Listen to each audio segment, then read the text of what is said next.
El meu nom és Clàudia Mercader i us vinc a presentar Art i Misogínia. Quan se'm va plantejar realitzar el projecte final, vaig voler tornar a indagar sobre la cultura de la violació i anar fins als seus orígens. I va ser aquí on vaig arribar amb Grècia i Roma. És a través de la reinterpretació de 4 obres artístiques del barroc i el renaixement com vull denunciar la falta de dones en els museus i l'apologia de la violació que a dia d'avui encara en trobem en ells. La primera de les obres és El segrest d'Europa, de Simone de Beauvoir, realitzada l'any 1640. És una obra barroca, amb temàtica mitològica, realitzada amb oli sobre llenç.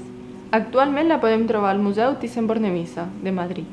El mite d'Europa va estar versionat per molts autors, com Horaci i Ovidi. Europa era filla de Fenícia i germana de Cadamó. Aquesta posseïa una bellesa sensacional, el qual va provocar que Zeus decidís raptar-la. El quadre que veieu a continuació fa referència al segrest de Proserpina, realitzada per Rubens entre l'any 1636 i l'any 1637. Aquesta obra pertany al barroc flamenc i fa referència a la mitologia. Es tracta d'una pintura d'oli sobre llenç i actualment la podem trobar al Museu Nacional del Prado. Plutó, rei de l'inframón i tiet de la jove, raptà Proserpina per tal de convertir-la en la seva esposa. Actualment esteu veient la imatge que fa referència a l'escultura del Segrest de les Sabines, realitzada per Juan de Bologna l'any 1583. Aquesta obra fa referència al manierisme italià. És una escultura de marbre, la qual medeix 4 metres amb 10, i actualment la podem trobar a Firenze, Itàlia. En el mite El segrest de les Sabines s'explica com l'any 753 a.C., poc després de la formació de Roma, aquesta es troba en una forta mancança de la figura femenina.